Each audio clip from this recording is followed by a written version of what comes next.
अस्सलामुअलैकुम friends, welcome to Umair Latif YouTube channel. आप देख रहे हैं उमैर लतीफ़ यूट्यूब चैनल और आज की इस वीडियो का टॉपिक है how to be successful in your Schengen visa application while you are an international student. तो अगर आप इंटरनेशनल स्टूडेंट हैं और अपनी शेंजन वीज़ा को सक्सेसफुल करना चाहते हैं अपनी फर्स्ट अटेम्प्ट में और आपके माइंड में बहुत ज़्यादा क्वेश्चंस हैं और आप डर रहे हैं ये ना हो कि मैं शेंजन वीज़ा अप्लाई करूं और मेरा रिजेक्ट हो जाए और मेरी हॉलीडेज भी हैं, मैंने यूरोप का टूर भी करना है, तो आपको फ़िक्र करने की ज़रूरत नहीं है। इंशाअल्लाह मैं आपको वो सब टिप्स और ट्रिक्स बताऊँगा कि जिनकी वज़ह से आपकी वीज़ा रेशियो 50 से 60% तक इंक्रीज़ कर जाएगी। फ्रेंड्स, कोई डिफ़िकल्ट चीज़ नहीं है। यूरोप जो है वो स्टूडेंट्स को वीज़े दे देता है, लेकिन फिर भी मैंने कुछ रिजेक्शंस देखे हैं और मैं अपनी एक्सपीरियंस की बिहाफ़ पे क्योंकि मैंने कुछ ऐसा कॉम्बिनेशन अप्लाई किया था जिसकी वज़ह से मेरा शेंजन वीज़ा एक्सेप्ट हुआ, इवन कि मेरे बीआरपी का टाइम पीरियड भी बहुत कम रह गया था। तो डेफ़िनेटली ये चीज़ें आपके लिए फ़ायदेमंद होंगी। आप सुनिएगा, वीडियो को एंड तक देखिएगा।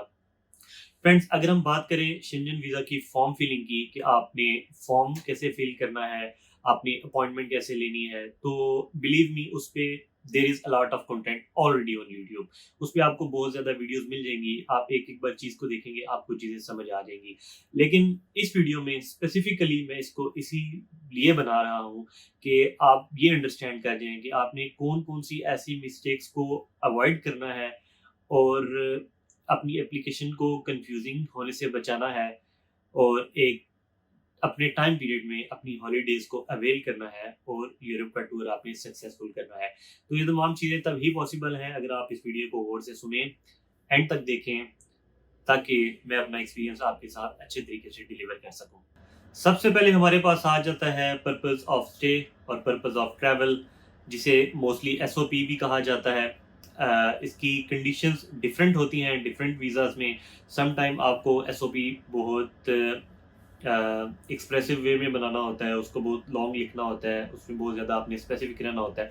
सम टाइम इसका पोर्शन बहुत शॉर्ट होता है, आपने वन लाइनर में बताना होता है या आपके पास एक लिमिटेड स्पेस होती है जिसमें आपने बताना होता है कि आपका पर्पस ऑफ टूर क्या है, आप क्यों इस कंट्री को विजिट कर रहे हैं। तो friends, cut the story short ये है कि जब भी आप अपना शेंजन वीज़ा अप्लाई कर कर रहे हैं, अगर आप जर्मनी के लिए कर रहे हैं, फ्रांस के लिए कर रहे हैं, मेरे केस में ये था कि मैं फ्रांस के लिए अप्लाई कर रहा था और उसमें व्हाइल फॉर्म फिलिंग एक उसमें आप ऑप्शन देखेंगे जिसमें ये लिखा होता है कि पर्पस ऑफ विजिट। डेफिनेटली हमारा पर्पस ऑफ विजिट जो है वो टूरिज्म ही होता है, लेकिन अगेन वो उसमें उन्होंने एक प्रॉपर पोर्शन दिया होता है, एक प्रॉपर आपके पास स्पेस होती है ब्लैंक, जिसमें आपने टाइप करना होता है कि आपका पर्पस ऑफ स्टे क्या है। अब फ्रेंड्स, मैं यहाँ पे आपको बहुत ज़्यादा इंपॉर्टेंट बात बताता चलूँ कि मेरा एक बहुत अच्छा दोस्त है, उसने शेंजन वीज़ा अप्लाई किया, उसकी ऑलमोस्ट सारी फॉर्मेलिटीज़ थी, सब चीज़ें उसने साथ बैंक स्टेटमेंट भी अटैच कर दी, अपनी बाकी फॉर्मेलिटीज़ भी उसने साथ अटैच कर दी। लेकिन जब उसका पासपोर्ट रिटर्न हुआ, तो उसके ऊपर एक ये रिजेक्शन लिखा हुआ था कि योर पर्पस ऑफ टूर और your purpose of travel is not explained well और इट्स वाइड। तो उसने ये गलती की थी कि जो पर्पस ऑफ टूर है उसके अंदर, उस पोर्शन के अंदर उसने कुछ भी नहीं लिखा था। उसने 1-2 वर्ड्स में लिख दिया कि माय पर्पस ऑफ टूर और my purpose of travelling is tourism.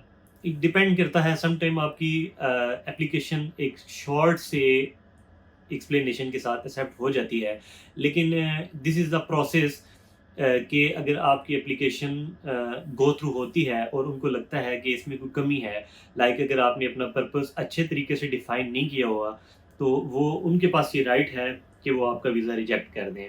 और ऐसा होता भी है क्योंकि मैंने अपनी आंखों से ऐसे 2-3 केसेस देखे हैं। मैंने खुद एक्सपीरियंस किया है इस चीज़ को कि उन्होंने ये साथ लिख के भेजा था, स्पेसिफिकली रिजेक्शन में ये लिखा हुआ था कि आपने अपना पर्पस ऑफ स्टे या पर्पस ऑफ ट्रैवलिंग आपकी क्लियर नहीं है, इट्स वाइड। तो मैं यहाँ पे आपको यही एडवाइस करूँगा कि आप इतनी मेहनत करके अगर वीज़ा अप्लाई कर रहे हैं, ज़ाहिर-सी बात है आप इंटरनेशनल स्टूडेंट हैं, आप हर एक चीज़ को मैनेज कर रहे हैं, यहाँ की लाइफ़ टफ़ है, आप लेकिन फिर भी आप अपनी एक ट्रैवल हिस्ट्री बनाना चाह चाह रहे हैं, तो मैं आपको एडवाइस करूँगा कि आप एप्लीकेशन को अच्छे तरीके से फ़िल करें, उसमें कोई ब्लफ़ या कोई ब्लंडर ना उसमें रहने दें। और ये जो आपका पोर्शन होता है पर्पस ऑफ स्टे और पर्पस ऑफ ट्रैवल, इसको अच्छे तरीके से लिखें। इसमें मैं आपको मज़ीद एक टिप ये दे सकता हूँ कि उसमें आपने थोड़ा सा जिस कंट्री में आप जा रहे हैं थोड़ा सा उसके बारे में लिखना है, थोड़ा सा बताना है अपनी वीज़ा एप्लीकेशन में, ताकि पता चले कि आपको उस जगह की नो हाउ है। फॉर एग्ज़ाम्पल मेरे केस में फ्रांस का था, मैं फ्रांस जा रहा था, तो मैंने फ्रांस के लिए मैंने एफिल टावर का लिखा, थोड़ा सा उसको एक्सप्लेन किया कि एफिल टावर की सराउंडिंग्स में मैं इस जगह जाऊँगा, वहाँ एक म्यूज़ियम था, मैंने उसका नाम लिखा। फिर 1-2 बिल्डिंग्स हैं वहाँ पे पेरिस में, मैंने उनका लिखा। एक लाइब्रेरी है, उसका लिखा। तो ऑल टुगेदर मैंने थोड़ा-सा ये शो किया कि मुझे इंटरेस्ट है और मेरी इंटेंशंस जो हैं वो डेफ़िनिटली मेरी इंटेंशंस ऑब्ज़र्विंग हैं और मैं जाके चीज़ों को ऑब्ज़र्व करना चाहता हूँ। तो जब आप इस तरीके से अपना पर्पस ऑफ स्टे या अपना पर्पस ऑफ ट्रैवल लिखेंगे, तो डेफ़िनिटली इसमें कोई प्रॉब्लम नहीं होगा और ये वाला पोर्शन आपका क्लियर हो जाएगा और इससे आपकी चांसेस जो हैं वो वीज़ा रेशियो के भी इंक्रीज़ हो जाएँगे। नेक्स्ट पॉइंट हमारे पास ये आ गया अकोमोडेशन। आपने अपनी अकोमोडेशन जो है वो एडवांस में बुक करनी होती है, क्योंकि आपने अपनी फ़ाइल के साथ ये सब चीज़ें, ये सब प्रूफ़ लगाने होते हैं कि मैं कहाँ जा रहा हूँ, मैं कैसे ट्रैवल कर रहा हूँ, मैंने कैसे रहना है। तो इसमें भी बहुत सारे लोग और बहुत सारे स्टूडेंट्स कुछ गलतियाँ कर देते हैं, लाइक उसमें डमी अकोमोडेशन शो कर देते हैं। ये शो कर देते हैं कि हमने यहाँ पे जाके रहना है और उसको पे नहीं करते, सिर्फ़ उसकी प्री बुकिंग ले लेते हैं और एट द अराइवल उसको पे करना चाहते हैं, या कुछ दिन बाद या वीज़े से कुछ दिन पहले उसको पे करना चाहते हैं। तो ये चीज़ बड़ी एक कन्फ्यूज़िंग सी बन जाती है। ठीक है, आप अपनी सेफ साइड देख रहे होते हैं, लेकिन मैं आपको ये मशवरा दूँगा कि अगर आप अपनी वीज़ा रेशियो इंक्रीज़ करना चाहते हैं, तो अगर आप फॉर एग्ज़ाम्पल अकेले जा रहे हैं, तो 50-60 पाउंड्स भी अगर आप पर नाइट बुक कर रहे हैं, तो आई डोंट थिंक सो ये बहुत ज़्यादा है। नॉर्मली जो है 20 से 25 पाउंड्स तक भी आपको शेयर्ड मिल जाती है अकोमोडेशन, जिसमें और भी बहुत सारे लोग अप डाउन बेड लगे होते हैं और वहाँ पे वो रहते हैं। तो आप वो मतलब चीप से चीप भी आप वो अकोमोडेशन कर सकते हैं। लेकिन उसमें ये है कि आप उसको प्री बुक कर लें, उसका पूरा पे कर दें, ताकि एक अच्छा इमेज जाए कि आपने अकोमोडेशन बुक की हुई है और आप वहाँ पे रह सकते हैं ईज़िली। और ये भी चीज़ बहुत इम्पैक्ट करती है, आप अपनी अकोमोडेशन जो है वो प्री बुक कर लें, उसको उसको फेक ना शो करें। इसके बाद हमारे पास आ जाता है फ्लाइट बुकिंग और train booking, that how you gonna travel in that specific Schengen area. तो मैं आपको ये मशवरा दूँगा कि आप जो अपनी फ़्लाइट की बुकिंग है, वो आप फ्रेंड्स एडवांस में कर लें, क्योंकि ये सबसे ज़्यादा इम्पोर्टेंट पॉइंट है। अगर हम मैं जो जितने पीछे 2 पॉइंट्स आपको एक्सप्लेन किए हैं और नंबर 3 पे भी ये एक्सप्लेन कर रहा हूँ, तो इस नंबर 3 पॉइंट की फ़्लाइट बुकिंग की, लाइक जैसे आप ट्रैवल कर रहे हैं, तो मैं इसको सबसे ज़्यादा वेटेज दूँगा। ये मोस्ट इम्पोर्टेंट है। और आपने एक चीज़ याद रखनी है कि अगर आपने फ़्लाइट बुकिंग एडवांस में कर ली, तो आपके वीज़ा एक्सेप्टेंस के चांसेस 95% तक हो सकते हैं। ये मैं आपको गारंटी देता हूँ। इसमें ये है कि जब आप एडवांस बुकिंग करते हैं, तो उसका आपको एक फ़ायदा ये भी होता है कि वो आपको फुली रिफंडेबल होती है। जैसे मैं अपने केस में मैंने फ्रांस जाना था, तो मैंने एयर फ्रांस की टिकट की, I think it was 250 pounds, तो दैट वाज़ फुली रिफंडेबल। मेरे वीज़े के बाद मेरी कुछ ट्रैवलिंग डेट्स चेंज हो गई, तो जब मैंने उसे रिफ़ंड किया, तो वो मुझे पूरा रिफ़ंड हो गया। अगर आप प्री बुकिंग नहीं करते हैं और कुछ पैसे दे के रिज़र्व कर लेते हैं, लाइक 70-80 पाउंड्स दे के, और अगर आपकी ट्रैवलिंग डेट्स बाद में आप डिफरेंट करना चाहते हैं, तो वो आपकी उसमें से रिडक्शन होगी, वो आपके पैसे काट लेंगे। तो बेस्ट ये है कि आप प्री बुकिंग कर लें, और जब ये प्री बुकिंग वाला टिकट फ़्लाइट का या ट्रेन का आपकी एप्लीकेशन के साथ लगेगा, तो आई एम 100% श्योर कि आपके वीज़ा एक्सेप्टेंस बहुत ज़्यादा हो जाएगी, उसके चांसेस बहुत ज़्यादा हो जाएँगे कि आपको शेंगन वीज़ा मिल जाए। इसके अलावा फ्रेंड्स, कोई इतना हार्ड एंड फास्ट रूल नहीं है कि आपको शेंगन वीज़ा नहीं मिलेगा। डेफ़िनेटली एम्बेसीज़ बैठी हुई हैं लोगों को वीज़ाज़ देने के लिए। लेकिन द थिंग इज़, कुछ चीज़ें ऐसी होती हैं, कुछ ऐसे पॉइंट्स होते हैं जिनको आपने फ़ॉलो करना होता है अच्छे तरीके से, ताकि आपकी एक बड़ी ट्रांसपेरेंट पिक्चर जाए और एक ऑब्ज़र्विंग नेचर हो बंदे की, कि बंदा वहाँ पे जाके कुछ ऑब्ज़र्व करना चाह रहा है, अच्छे तरीके से घूमना चाह रहा है, वहाँ पे ट्रैवल करना चाह रहा है, एक्सप्लोर करना चाह रहा है। और इसके अलावा आपकी जो जैसे मैंने आपको बताया कि आपकी होटल की बुकिंग, आपकी फ़्लाइट की रिज़र्वेशन, एवरीथिंग आप एडवांस में कर लें। ये पूरा अपना एक पैकेज एडवांस में कर लें, इस पे पैसे लगा दें, ताकि आपको बाद में किसी परेशानी का सामना ना करना पड़े। क्योंकि डेफ़िनेटली आपको बीच में थोड़ा-सा टाइम स्पैम होता है, जिसमें आपकी हॉलिडेज़ होती हैं।